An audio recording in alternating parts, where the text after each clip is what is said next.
I jerked you off at super speed so it'd seem like you nutted at just a woman's tut! I'm inclined to believe that this is now a real in-continuity thing. What's going on, and welcome to Joe's Geek Show, the video series where we talk comics. And before we get started, if you're a huge comic book lover, well, you've come to the right place.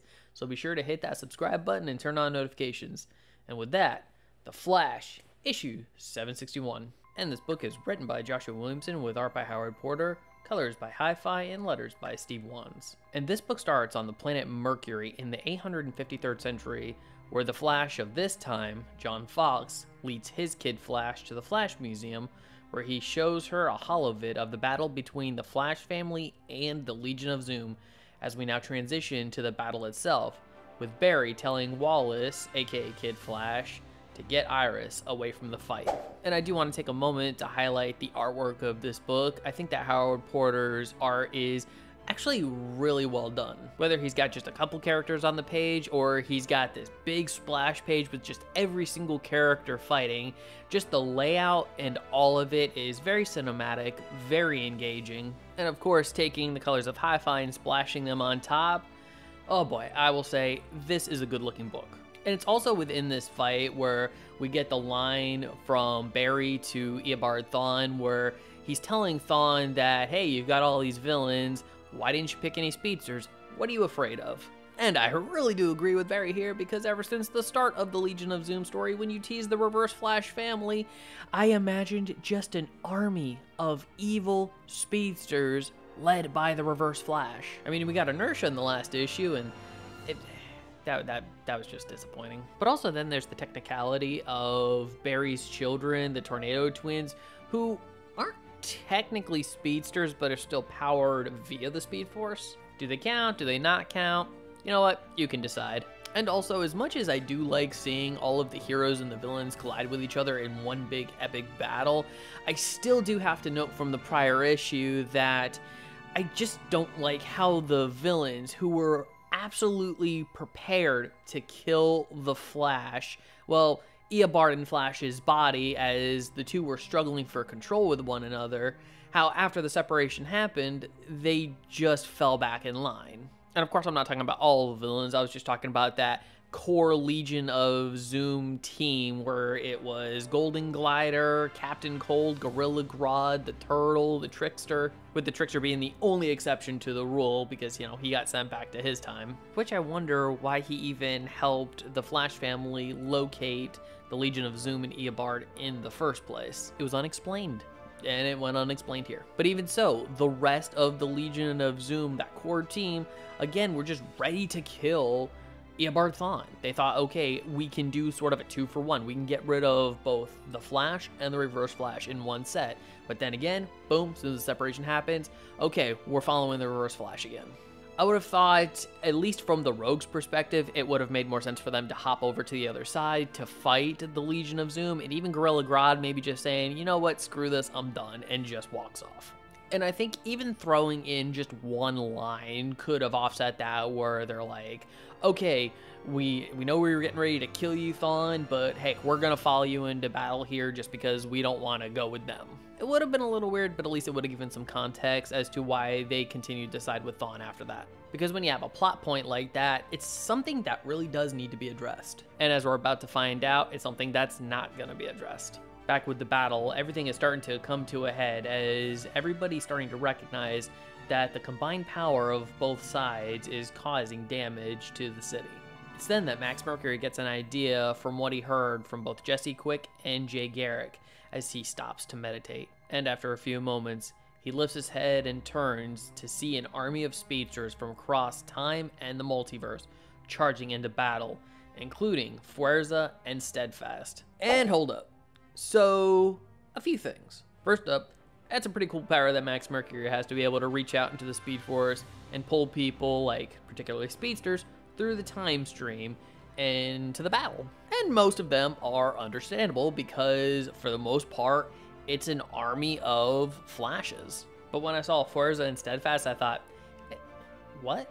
Because back in War of the Forces, you came to understand that they were forces that were in opposition to the Speed Force. Their existence alone hurts the Speed Force. And it is also still worth noting that we never did get a final resolution to that story in particular. Because when you go back to the War of the Forces, that's one thing that was happening, was all of the forces in existence was slowing down the Speed Force. Barry was losing his speed, but then when Black Flash killed the Sage Force user, Barry got a supercharge because he was getting the Speed Force back. But then with the other forces out there still in existence, nothing happened from that. But then it still stands to reason that the other forces in existence would still also at some point start to hurt the Speed Force again.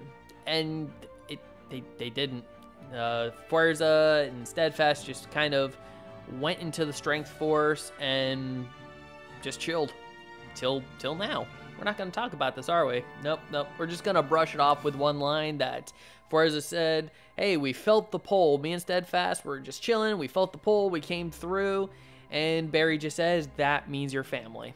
So the Strength Force and the Sage Force are connected to the Speed Force in a way where anyone that has Max Mercury's Speed Force power can pull them through into the, whatever time they want, even though, again, there's supposed to be powers that are in opposition to the Speed Force. These were some of the details we were talking about in the last few videos. And also, the Renegades.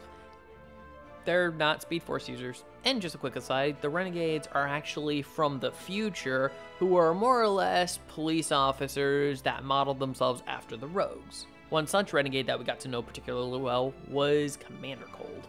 At least until Captain Cold froze him and just ripped his head off. And if that's the case, and this would then be a Commander Cold who was from an earlier point in time and having the other Renegades with him, is probably also from a point in time where they hadn't met the Flash yet, because the Flash hadn't been pulled to the future, essentially trying to follow Reverse Flash and Iris after Reverse Flash kidnapped Iris, which means they should probably also be asking, what the hell is going on? But anyway, as all the sides battle it out, Thawne gets Barry to chase him as he reveals that he's seen all of Barry's future and knows how everything plays out.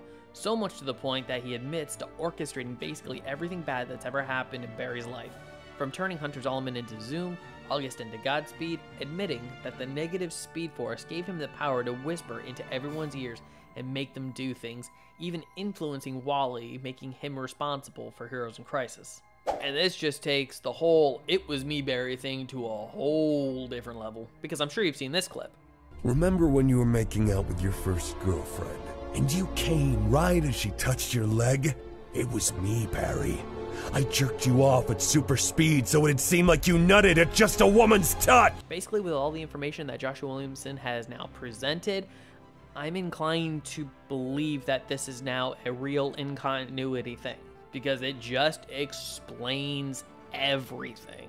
Because I do find it fairly common that there are some, including myself, who do believe that Barry has been kind of making the same mistakes over and over again and really hasn't grown much as a character because of it. Well, this book says that's because the Eobard Thawne was telling him to make all these mistakes. And I will say, I do appreciate the attempt to kind of retcon Heroes in Crisis, making it, or at least trying to make it, less Wally's fault. But as far as everything else goes, besides Heroes in Crisis, like why the Flash War happened, why Barry chose to just kind of be a loner for a good portion, walking away from Iris and Wallace. Because as we know, the power of suggestion can be a pretty powerful thing. It's essentially subliminal messaging. It's putting the idea in somebody's head without them knowing about it. We see it all the time in our own advertisements on TV. But having said that, the power of suggestion and manipulation is a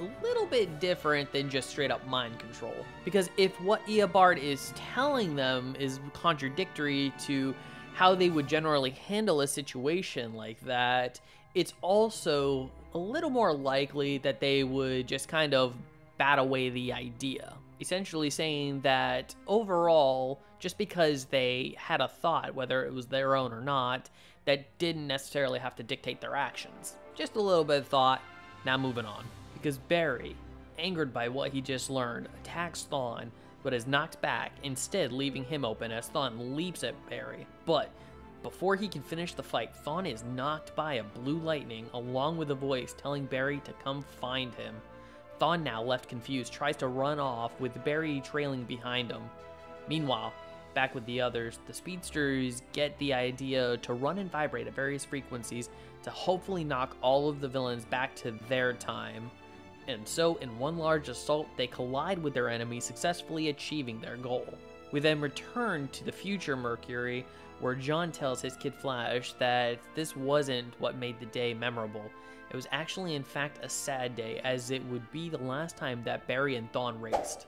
Which is kind of leaving me with two ideas in my head. Either Thawne is gonna die, or Barry is gonna die.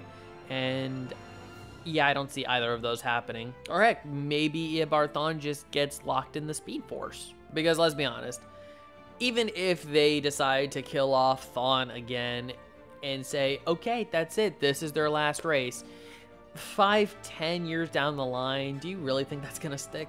I mean, if Dr. Manhattan couldn't kill off Thawne for good, I don't think Barry would be able to either. But I will say, I do like the fact that my boy Wally got just a little bit of screen time. Okay, it wasn't like Wally himself, who's just the blue lightning mixed with like the Dr. Manhattan energy, because, I mean, Wally's sitting on the Mobius chair at this point. Yeah, would have been so cool though if, by some off chance, Wally did come into the fray and join the fight. But yeah, I mean, this has so far just been a really interesting story. Because again, I will say, as I have in my other videos, that I do like the broad ideas of the story that Joshua Williamson is presenting. It's just the details in between these bigger story elements are what's killing it for me currently.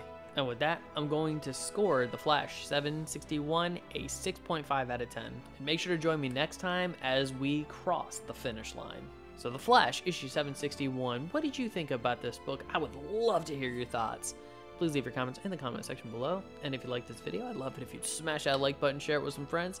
Subscribe if you're not subscribed already, and ring that notification bell for more comic book content. And if you're wondering what to watch next, consider one of these two videos, and don't forget to check out the other videos in this Flash Volume 5 playlist that you can check out right up here. Alright, take care, have a great day, and as always, stay geeky.